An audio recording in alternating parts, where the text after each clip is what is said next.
Bread is one of the most important, most commonly consumed, and oldest food products in the world. It's been called the staff of life. It even gets a big shout out in the Lord's Prayer.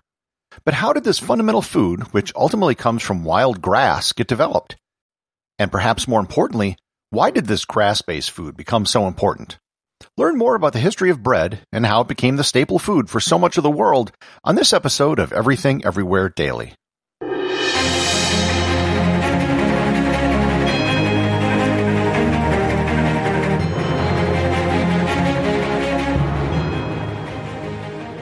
This episode is sponsored by Skillshare. My guess is that there's something you would like to do, but you don't know how to do it. Maybe it's start a podcast or a YouTube channel. Perhaps you want to learn more about music or graphic design. Skillshare has thousands of video-based courses to teach you the skills you want. With Skillshare Premium, you can get unlimited access to everything for as low as $8.25 per month. Go to everything-everywhere.com/Skillshare to get a free 2-week trial of Skillshare Premium membership. Or just click on the link in the show notes. When trying to decipher the human use of bread, we have to try to infer things from the objects we find. Written evidence only goes back so far, and in the big scheme of things, it's relatively recent. Organic objects like bread don't really fossilize, so it's hard to find direct evidence through really old preserved bread. The story of bread starts out with grass, or to be more specific, cereal grains. There isn't much we know about when humans figured out they could eat seeds from certain grasses, but the current belief amongst anthropologists is that it was a relatively new addition to the human diet. Nuts, fruits, and tubers all probably came first and well before the adoption of grains, with meat being the primary staple in the human diet. The earliest evidence that's been found dates back about 105,000 years. Stone tools found in Africa had microscopic bits of grass seed in them. They found over 2,000 particles of plant starch on one of the tools, which indicates that humans were probably processing the seeds for consumption at that point. The way humans first consumed grain was probably direct. Some hunters probably rolled the seeds from a grass plant in their hands to remove the husks and found that the seeds could provide them with some energy, even if it wasn't the best meal they could have. A type of gruel was probably developed before bread. This would have been some sort of minimally processed seeds to make a type of soup or paste which could be consumed directly. The next real evidence we have of grain adoption comes from a group of humans called the Natufians, whose remains were found in caves in Israel. Here they found grains of barley embedded in stone tools in a way that clearly showed that the tools were used for grain processing. In 2018, a discovery was made at a Natufian site in Jordan, which totally changed the timeline for when we think humans began making bread. There they found some black specks around a fire pit. The black specks turned out to be the ancient equivalent of burnt toast crumbs you might find at the bottom of your toaster. It was bread. It was dated 14,000 years ago, a full 4,000 years earlier than bread was previously believed to have been made. This bread was almost certainly a type of non-leaven flatbread. It would have been lightly cooked on a stone and not in an oven, and it probably would have been somewhat similar to Indian naan bread. Also found in Israel were early stone sickles, which show that they were creating tools with the sole purpose of harvesting wild grains. About 10,000 years ago, one of the biggest changes to humanity took place, and one which had an obvious impact on the story of bread: the rise of agriculture.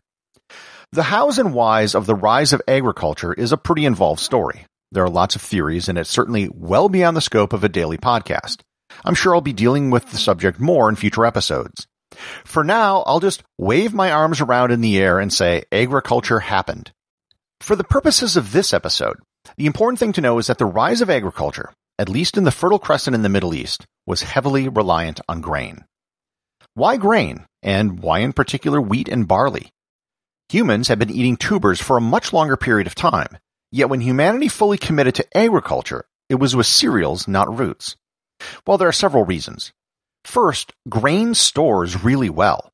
You can store grain for years, and it'll still be edible. Fruit and meat have very short shelf lives in a world without refrigeration. With grain, you could even out the good and bad years, which would regularly produce the biggest problem nomadic people had, which was getting enough food. Second, one person could produce a lot. Anthropologists have done tests and have found that a single person could harvest enough wild grain, not even cultivated grain, in a 3-week period to feed 4 people for a full year.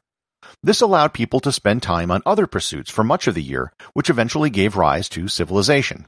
But that too is another episode. Third, the byproduct had other uses. While humans only ate the seeds, the rest of the plant, primarily the stalk, could be used for animal feed, for thatching on a hut, as bedding, or as fuel to be burned. It was after and during this period of the rise of agriculture, and again I'm waving my hands furiously here, where modern bread that we might recognize today developed. The first advancement was leavening bread. If you look at any modern bread recipe today, it will probably have yeast as an ingredient. Again, as with most things about bread, we really don't know who first developed leavened bread, but it was the Egyptians who really embraced it. They developed the technique of keeping dough used the previous day as a starter for the next day's bread. This sourdough technique is still practiced today. The Boudin Street Bakery in San Francisco has a sourdough starter dating back from 1849, and many bakeries around the world have yeast cultures that date back for decades. One of the creators of the Xbox, Seamus Blakely, collected a 4,500-year-old dormant yeast from Egyptian pottery and managed to get a yeast culture to grow from it. He claimed, quote, "The aroma of this yeast is unlike anything I've ever experienced," unquote. Doesn't, however, indicate whether it was good or bad. And yes, he actually did manage to make bread from it. Later on, yeast sources came from different places and different cultures. Beer-producing regions like Gaul and Iberia used the foam from beer as a yeast starter. In wine-producing regions, grape must would often be used as a yeast starter. The histories of wine and beer are, yet again, subjects for other episodes. The other big innovation was the oven. If you've ever prepared bread while camping on a flat rock or a stick, it certainly can work and get the job done, but it isn't quite the same as a freshly baked loaf of bread. In fact, for thousands of years, bread really wasn't baked at all. That took the development of the oven. The earliest evidence of ovens came from ancient Greece.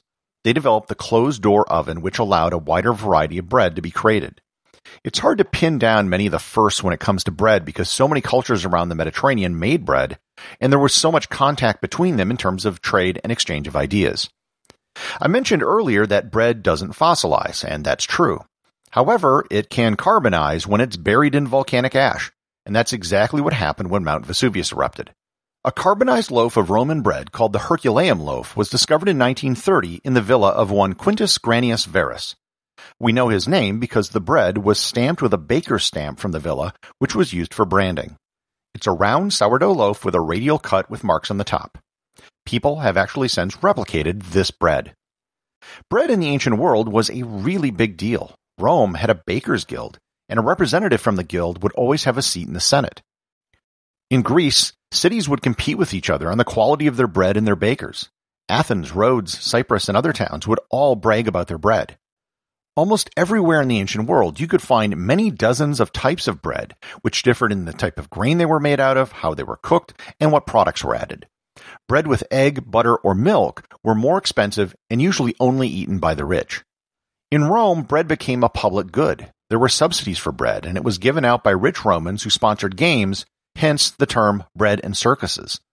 In the Middle Ages, bread didn't lose its importance as a food. However, how it was used did change slightly. A larger stale piece of bread called a trencher was often used as a plate during meals. Food was placed on the bread, which would then absorb any juices which came from the meat, and the bread could then be eaten as part of the meal. This practice was eventually replaced with the use of bowls and dishes. There was little change to bread for centuries. From ancient times to about the 19th century, we could probably have easily recognized by sight and taste ancient bread. The Industrial Revolution saw the industrialization of bread making. In 1786, the Albion flour mill became the first flour mill to use a steam engine instead of a wind or water mill.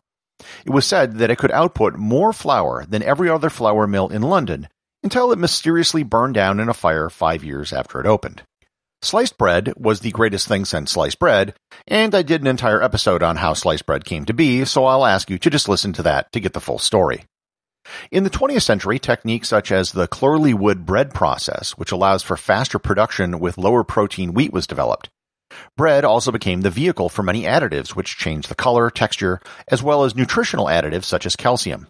One big change to bread is that traditionally darker whole wheat bread was formerly considered the bread for poor people, while white bread from refined flour was the bread of the rich.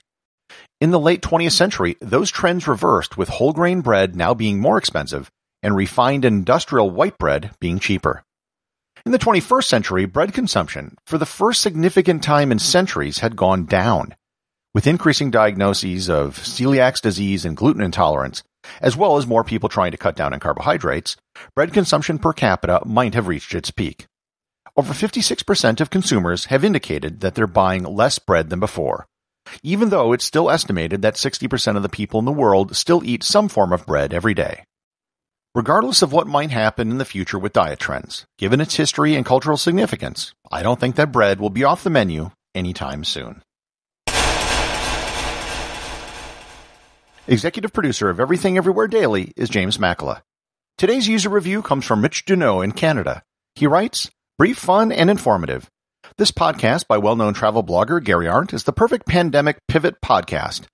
Gary himself pulls off such alliterative elocution in the podcast.